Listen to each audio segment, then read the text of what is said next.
Hey everybody, it's Robert and you're watching Adventures into History. Today we are in the woods of Harris County, Georgia, searching for the grave of a Revolutionary War soldier. Yes, John Phinazee. John Phinazee. By himself out here? Him and his wife. Oh, him and his wife. There's probably a child's unmarked grave. This was documented before, but it's been a long time, right? Yes, it's been years and years. 39, the DAR put a marker. So that's been a long time. It's been a while. Almost 100 years. Yes. Mrs. Linda McCardle is doing research on Revolutionary War soldiers of Harris County specifically? Yes, Harris County and Troop Camp. Well, in this area. So this is one that we are on the hunt for now. So hopefully we can find it. It's a beautiful day here in Georgia, not too hot, not too cold. Wait a minute, I see it. Yeah. I see it, it's right there. Oh, thank goodness. I don't quite know how I saw it, I don't but I saw it. So he is far back off in the woods today, but I'm assuming that this was his home place. They called it Phinisee Hill. You can see that high hill over there. John Phinazee was born in 1760 in Cork County, Ireland. So he immigrated to the United States, South Carolina. He served in the South Carolina line, and after that he received a bounty grant here in Georgia. He was one of the few revolutionary patriots in this area that actually received a bounty grant. So many of them were turned down because they didn't have the paperwork or they didn't have all the things, but he did get a bounty grant here. 1788 he married a Sarah Harris. They lived in Hall County, Georgia, and then they eventually settled here in 1830, and he died in 1837. Sarah lived on here until 1856. So he's not only an early settler in this county, which was formed in 1827. Yes. He's also an early burial. Yes. Out here. There he is. So we've got a grave here. His grave, which you can see is marked. And there was a field stone for a footstone for him. And then there's another grave that's surrounded by rock. Wow, look at that marker. When did you say this was marked again? In 1939 is when they had the first dedication, and then I think they came back in the later years and put the metal marker on there. So these shield markers are really neat. If I'm not mistaken, they don't issue these for Revolutionary War soldiers anymore, but this was the Union marker at the time. You see a lot of Spanish-American War and Union Civil War veterans that are marked with this. And now, if I'm not mistaken, Revolutionary War veterans are not given the shield, but they're given the standard U.S. military headstone. John Phinazee, South Carolina troops, Revolutionary War. And his name, sometimes it's spelled F with an S and sometimes with a Z. So they said that it was just the different spellings of the old bounty records and things, the different spellings. But this land for some reason went back to London Mortgage Company. And the London Mortgage Company deeded this land to John Wesley Klein in 1864. The old homes were still standing. There's a picture of them in the Pine Log and Greek Revival book by William Davidson. The houses stood until probably the late 60s because my husband had friends that he went to school with that were living in this house, and the Kleins lived in it, and then they built their houses on Highway 219.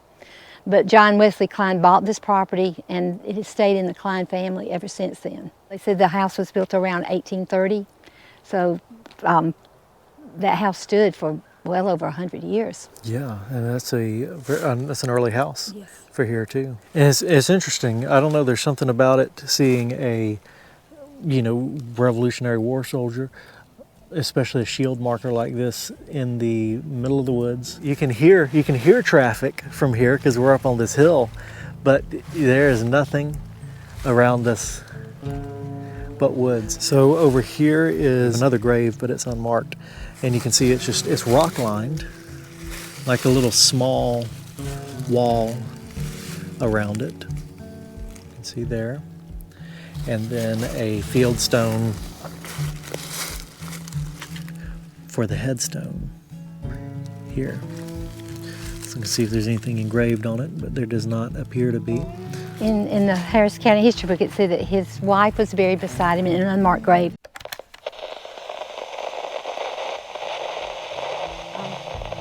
But she lived 20 years after he did. So she lived on for another 20 years. He died in 1837 and she died in 1856.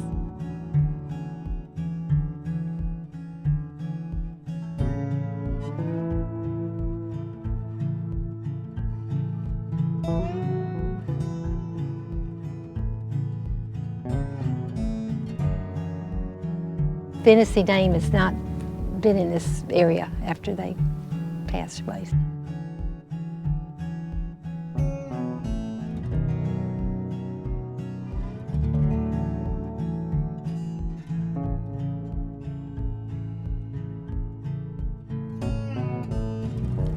It's a big house. If you look at that house on Pine Log, it's a big house.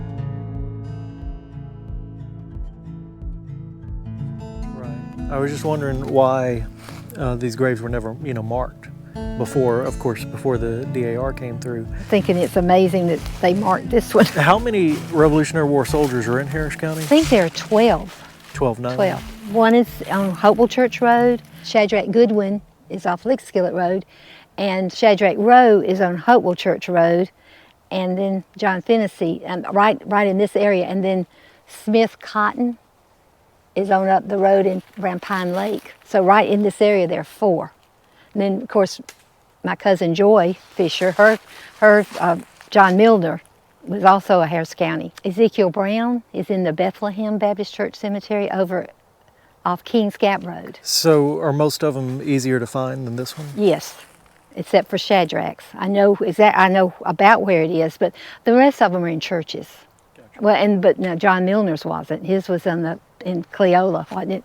Yeah, it was on a hillside. Yeah. And so the original placement of the headstone is not known. Yeah. So. Now, how many have you been to of the ones that are here?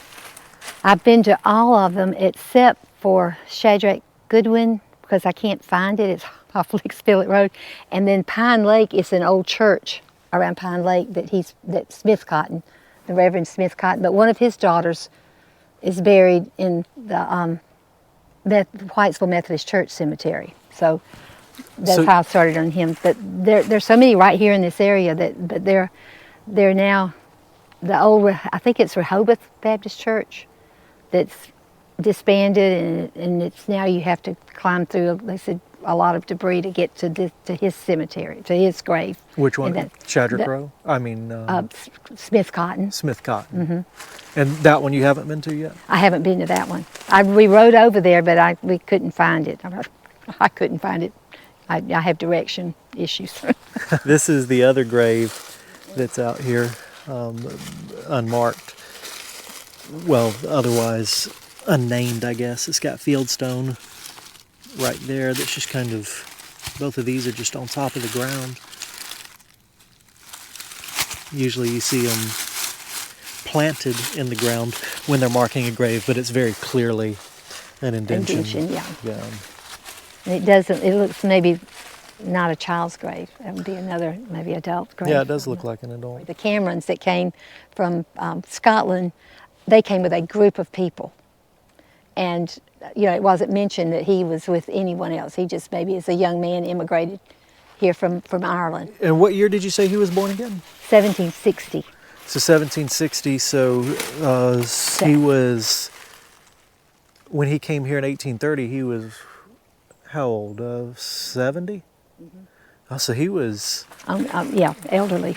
Yeah. By that standard, he was elderly. Yeah, he was, for that time period to be moving, he didn't pack everything into a U-Haul. A lot of these soldiers, they were living other places, and they got elderly, and they came and lived with some of their children. I think that's what happened with Austin Massey over in New Hope. He really wasn't living here, but he had a daughter here. And he died over in Alabama, and they brought him back here to be buried. And then I'm not sure about the Phinisee, but there's been several others that they were like their wills are probated in other counties, but they are buried here. So that may be what happened. These Revolutionary War soldiers, they got elderly, didn't have any other family, and went to live with family in other places. Well, I think we made it just in time for the rain. I think so. Well, it was great to visit with John Phinazee here and his wife in this unmarked grave here.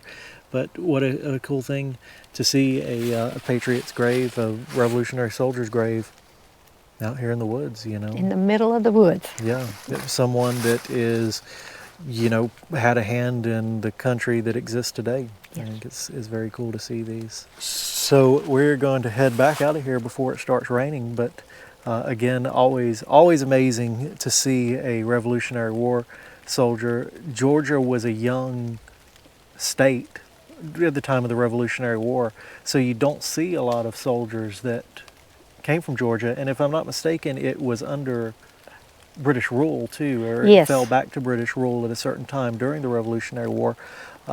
So you've got some people who lived in Georgia prior to the Revolutionary War, but they wound up serving in the South Carolina troops, and they are referred to as refugees. And they got land deeds based for Georgia, and they were listed, you'll see refugee in there, which meant they served in South Carolina, but they were from Georgia. So lots of interesting little details about Revolutionary War soldiers and the Revolutionary War, and you know, again, where we come from as a country. So would love to know more about them. Can't wait to see the photos of the house. I'm sure you guys have already seen them at home by now.